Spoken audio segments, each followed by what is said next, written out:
Hey guys, कैसे हो आप सब। तो मेरा नाम अर्पित और आप सभी लोगों का बायो डिवाइन चैनल पर स्वागत है। तो आप लोग मुझे जानते होंगे अगर आप मेरी पिछली वीडियोस देख के आए होंगे तो। और अगर आप न्यू स्टूडेंट हैं तो डेफिनेटली आप मुझे नहीं जानते होंगे। तो मैं जितने भी न्यू स्टूडेंट हैं तो मैं उनको बताना चाहूँगा कि मेरा नाम अर्पित यादव है और मैं इस चैनल के थ्रू बायोलॉजी का कंप्लीट सिलेबस कंप्लीट कर रहा हूँ, class 11th and class 12th, और वो भी नीट लेवल का। ठीक है, तो अगर आप नीट की प्रिपरेशन कर रहे हो तो चिंता छोड़ दो, बायो की चिंता छोड़ दो। आप इस चैनल के थ्रू कंप्लीट बायो अपनी कवर कर सकते हो। तो आज कल जो इस चैप्टर का फर्स्ट पार्ट अपलोड हो चुका है, तो उस पार्ट को अगर आपने नहीं देखा है तो आप जाके देख सकते हैं। और अगर आप नहीं देखना चाहते हैं तो कोई भी दिक्कत नहीं है, बट मैं उस पार्ट की वीडियो की लिंक इस वीडियो की डिस्क्रिप्शन में दे दूंगा, तो आपको वीडियो की लिंक इस डिस्क्रिप्शन में मिल जाएगी। तो हमने जो पीछे प्रीवियस वीडियो थी उसमें हमने डाइजेशन का जो इंट्रोडक्शन था, ये वाला पैराग्राफ जो आपको दिख रहा है, दिस पैरा, हमने पिछली वीडियो में अच्छे से पढ़ लिया था। और इसमें कुछ जो बेसिक मतलब इन्फॉर्मेशन अबाउट डाइजेशन गिवन है, ठीक है। और डाइजेशन की डेफिनेशन, बस इस पैराग्राफ में आपको डाइजेशन की डेफिनेशन पता होना चाहिए कि what is the definition of digestion, जैसे कि इसमें लिखी हुई है। ये डाइजेशन, थोड़ा इसको मैं पतला कर दूँ, ये काफ़ी मोटा है। और यस, ये डेफिनेशन है डाइजेशन की, ठीक है। तो आपको यहाँ से डाइजेशन की डेफिनेशन पता होना चाहिए इस पैराग्राफ में, और बस इतना ही, ज़्यादा कुछ ज़्यादा इंपॉर्टेंट नहीं है इस पैराग्राफ में। उसके बाद हमने द डाइजेस्टिव सिस्टम हमने पढ़ा था एंड द एलिमेंट्री कैनाल हमने पढ़ा था। तो एलिमेंट्री कैनाल के अंदर हमने थीकोडोंट एंड डाइफाइडोंट को समझ लिया था। और अगर आप जानते हैं तो कोई बात नहीं, और अगर नहीं जानते तो वीडियो को देखिए, आप समझ सकते हैं।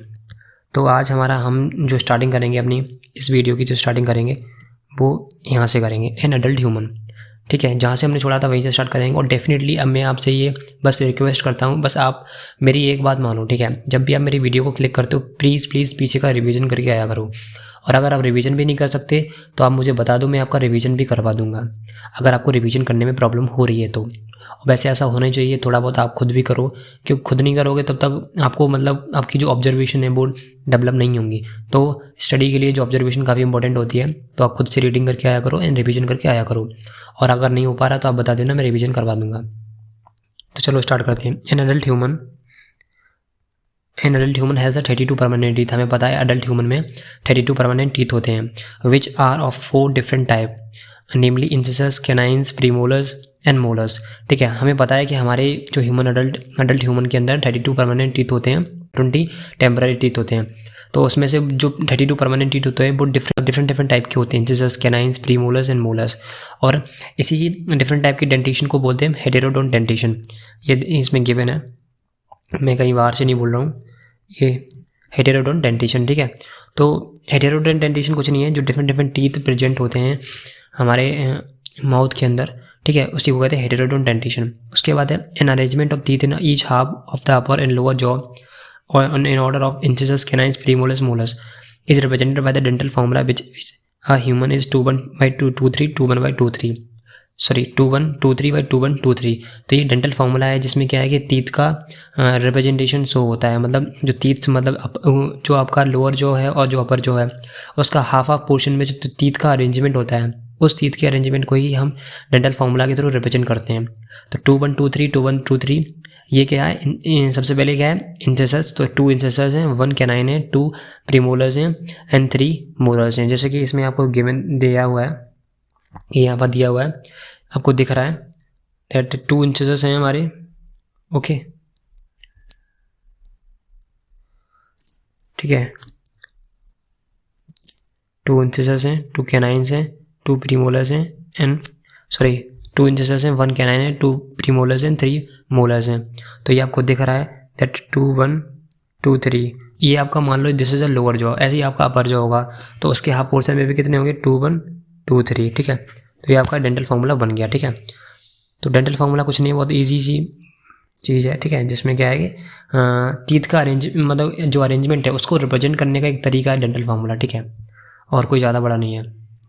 The hard chewing surface of teeth is made of enamel. जो हार्ड चोइंग जो सरफेस होता है, मतलब जो टीथ का जो ऊपर वाला पार्ट होता है, उसको वो किससे मिलकर बना होता है, एनेमल से मिलकर बना होता है। That help in mastication of food, जो कि फूड को पीसने में हेल्प करता है। उसके बाद है the tongue is a freely movable muscular organ attach to the floor of the oral cavity. जो टंग होती है वो फ्रीली मूवेबल और मस्कुलर ऑर्गन होता है जो कि कैसा होता है, अटैच होता है ओरल कैविटी के फ्लोर से वाया फ्रेनुलम, फ्रेनुलम से अटैच होता है। तो जो टंग होती है वो फ्रीली मूवेबल होती है और मस्कुलर ऑर्गन होती है और वो अटैच होती है ओरल कैविटी से with the help of frenulum, ठीक है। उसके बाद upper surface of the tongue has small projection called a papillae, ठीक है। जो आपकी टंग होती है उसकी ऊपर की सरफेस पे कुछ प्रोजेक्शंस होते हैं जिसको हम पेपली बोलते हैं। Some of which bear taste बर्ड, ठीक है, जो कि कुछ टेस्ट बर्ड को वियर भी करते हैं, ठीक है। टेस्ट बर्ड किसके लिए रिस्पॉन्सिबल होते हैं, हमें मतलब जो भी हम खाते हैं, ठीक है, उसका टेस्ट मतलब सेंस करने के लिए रिस्पॉन्सिबल होते हैं। उसके बाद oral cavity Leeds into the short pharynx. Oral cavity के बाद हमारा एक शॉर्ट फेरिंग्स आता है, एक छोटा सा मतलब फेरिंग्स वो रीजन है वेयर द सबसे as a common passage of the food of air, जहाँ से हमारा जो कॉमन एक कॉमन पैसेज है जहाँ से हमारा फूड भी ट्रैवल करता है और हमारी एयर भी ट्रैवल करती है। इसकी बात कर रहा है देखो एनसीईआरटी, मैं आपको बता दूँ एनसीईआरटी इसकी बात कर रही है फेरिंग्स, ठीक है। जैसे कि आपको दिख रहा है यहाँ से हम जो भी खाएंगे, ठीक है, वो भी इस रीजन से पास होकर करके जाएगा और जो भी हम सांस लेते हैं, ठीक है, वो एयर भी इसी रीजन से पास होती हुई जाएगी, ठीक है। तो इस कैविटी को या फिर बोलो इस रीजन को हम फेरिंग्स बोलते हैं, ठीक है। ये हो गया फूड एंड एयर। उसके बाद oesophagus and the trachea. Trachea क्या है, ट्रैकिया विंड पाइप है जहाँ से ट्रैकिया और oesophagus food pipe open into the pharynx, दोनों ही फेरिंग्स में ओपन होते हैं। A cartilaginous flap called epiglottis prevent the entry of the food into the glottis, जो कि एक हाँ। उसके बाद हमने कभी सोचा होगा कि जो भी हम खाते हैं वो विंड पाइप में क्यों नहीं जाता है, क्योंकि विंड पाइप के ऊपर एक कवरिंग होती है जिसको कहते हैं, जो कि एपिग्लोटिस बोलते हैं जिसको, जो कि कार्टिलेजिनस फ्लैप होता है जो कि प्रिवेंट करता है फूड की एंट्री को किसके अंदर, ट्रैकिया के अंदर। और opening of the wind pipe during the soling, जो भी हम खाते हैं जो लीलते हैं, ठीक है, तो वो जो भी जब ड्यूरिंग सोलिंग प्रोसेस के, जिसको डिग्लूटेशन भी बोलते हैं, ठीक है, लीलने की प्रोसेस को हम डिग्लूटेशन भी बोलते हैं। क्या, डिग्लूटेशन, ठीक है।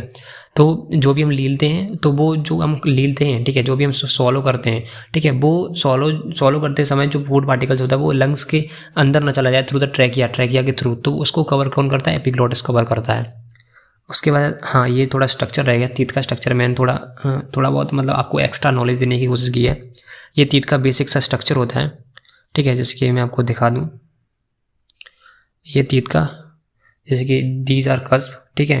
कस्प वो होते हैं जो मतलब ऐसे बोल सकते हो कि जो आपके तीत के ऊपर जो रफ सरफेस होता है, आपने देखा होगा, उसको कस्प बोलते हैं। थोड़े थोड़े आपको गड्ढे से दिखाई देते हैं ना, उसको कस्प बोलते हैं।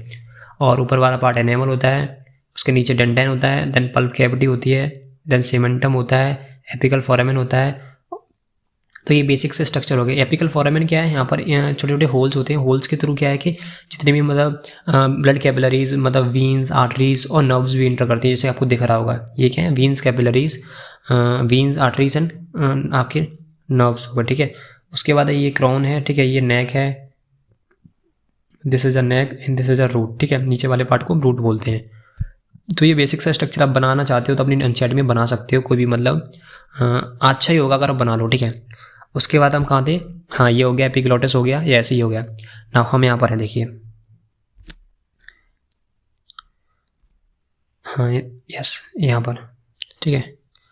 उसके बाद है हाँ, yes, the oesophagus is a thin long tube which extend posteriorly passing through the neck and thorax and diaphragm and leads to the J shape bag.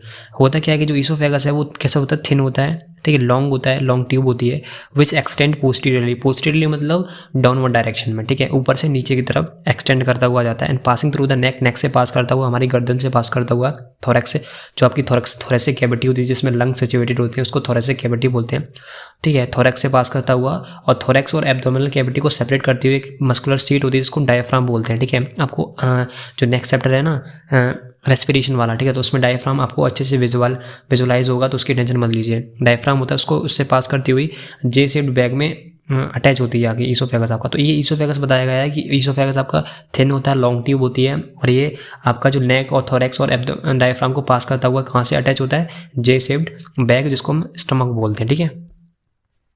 क्या बोलते हैं, यस, स्टमक बोलते हैं, like a structure called stomach. उसके बाद muscular sphincters gastro oesophageal regulate the opening of the oesophagus into the stomach. होता क्या है कि जो आपका ईसोफेगस है ना वो स्टमक से आपका ज्वाइन होता जाके, फिर क्या होता है कि जो जंक्शन होता है, दिस जंक्शन में आपको दिखा दूँ, ये जंक्शन देखो, दिस इज अ जंक्शन, ये आपको दिख रहा है, ये दिस ये वाला पार्ट।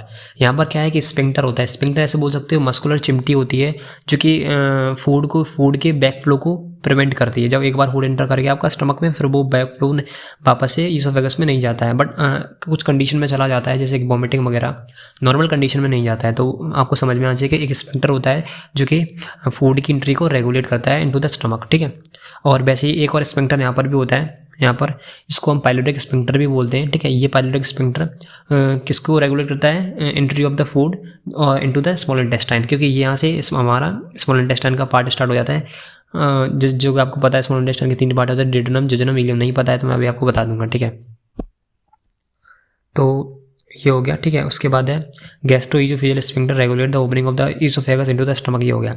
उसके बाद है the stomach located into the upper left portion of the abdominal cavity has 4 major part: cardiac portions into the which the esophagus open, appendic regions and the body main central, and the pyloric portions which opens into the first part of the small intestine। ठीक है, बहुत कुछ हो गया, मैं आपको समझाता हूँ। देखो यहाँ पर एनसीईआरटी क्या बोल रही है।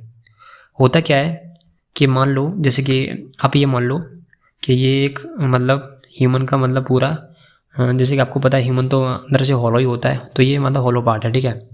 तो this is a hollow part. और मान लो ये आपका डायफ्राम है। मैंने अभी बताया था कि डायफ्राम क्या होता है। डायफ्राम आपकी थोरेसिक और एब्डोमिनल कैविटी को सेपरेट करता है, ठीक है। तो ये आपकी क्या हो गई, ये हो गई आपकी थोरेसिक कैविटी, और ये आपकी हो गई क्या, एब्डोमिनल कैविटी, ठीक है। समझ में आ गया।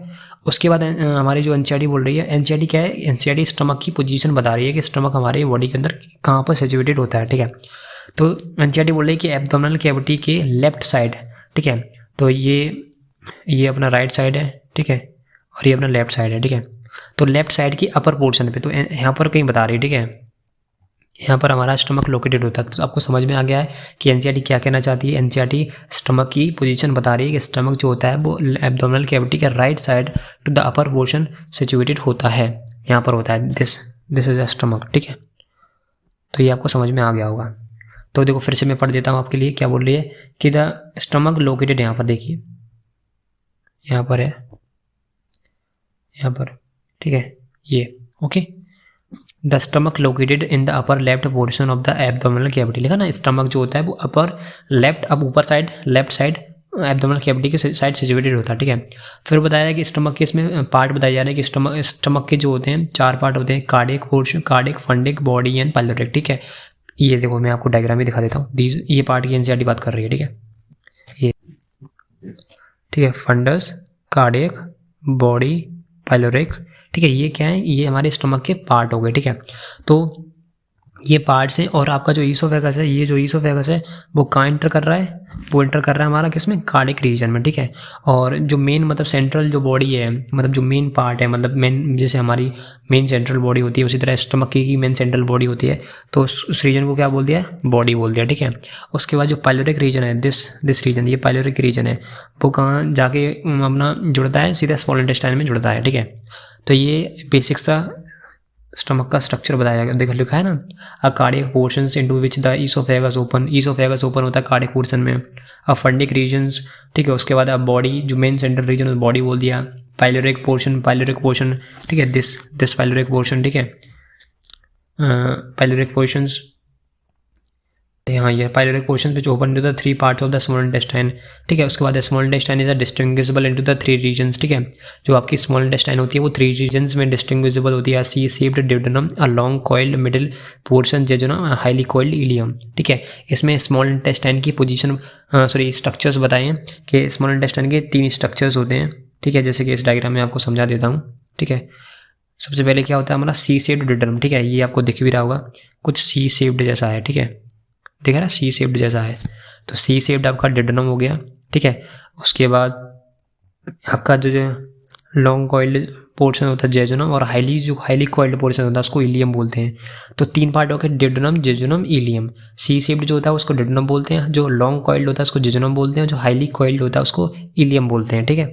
तो आई होप आपको क्लियर हो गई होगी सारे स्मॉल इंटेस्टाइन के पार्ट, ठीक है। फिर भी आपको डाउट है तो आप कमेंट बॉक्स में कमेंट कर दीजिए, मैं आपके डाउट को सॉल्व कर दूंगा, ठीक है। तो ये हमारा हो गया इसमें 3 पार्ट सी शेप्ड, ठीक है। यहाँ पर आप यहाँ पर हैं, देखो चिंता मत करिए, अभी थोड़ा प्रॉब्लम चल रहा है, ठीक है। बाद में हम और बेटर से स्टडी करेंगे, ठीक है। यहाँ पर the opening of the stomach, okay.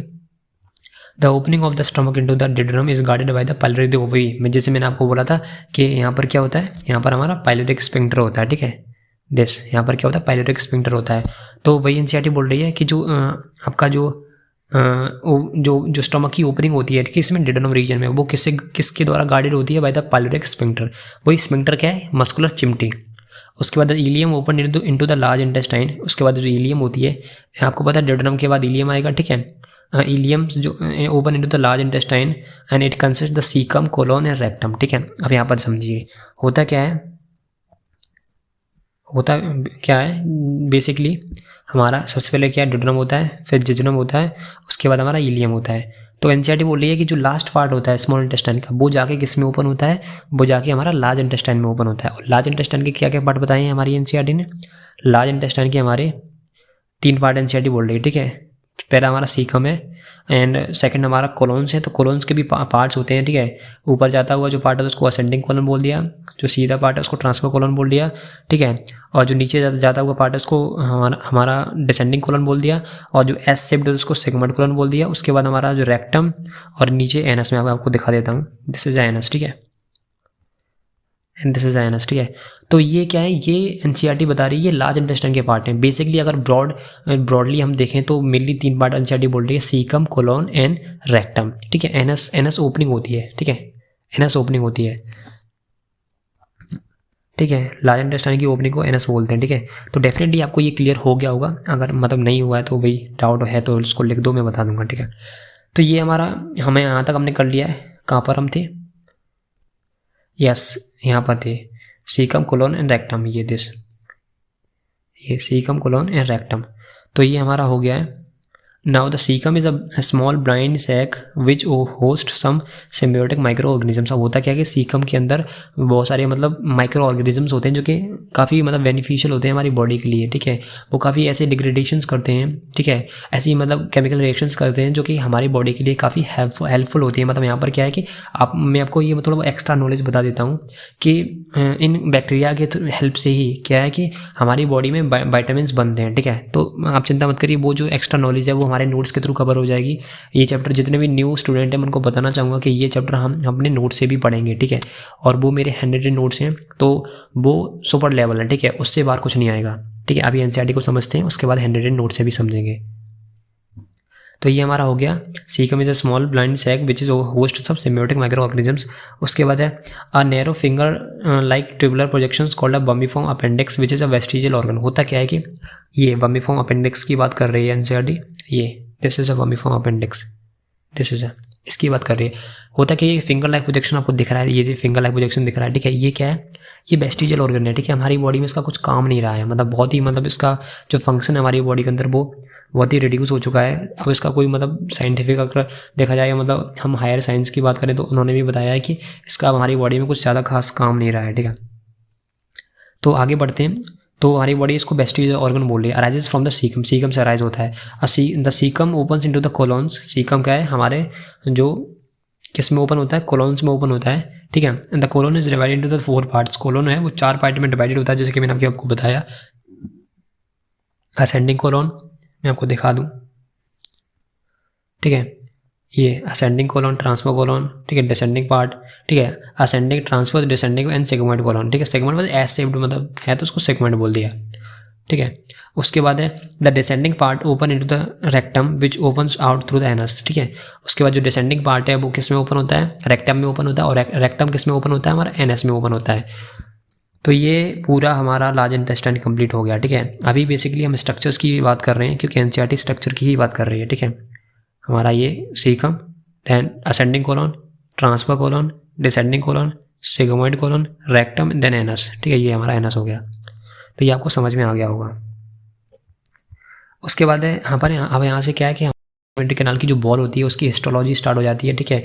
तो ये हम अपनी नेक्स्ट वीडियो में कवर करेंगे क्योंकि हमारा मोटिव आपको बोर करना नहीं है, हमारा मोटिव ये है कि स्टडी करना विद फन। विद रिलैक्स, मतलब कोई भी स्ट्रेस नहीं लेना है, रिलैक्स होकर बिल्कुल स्टडी करिए, ठीक है। स्ट्रेस लेने की कोई ज़रूरत नहीं है, जितना आप रिलैक्स होकर पढ़ाई करेंगे उतना ही ज़्यादा आप इन्फॉर्मेशन अपने माइंड में ले पाएंगे, ठीक है।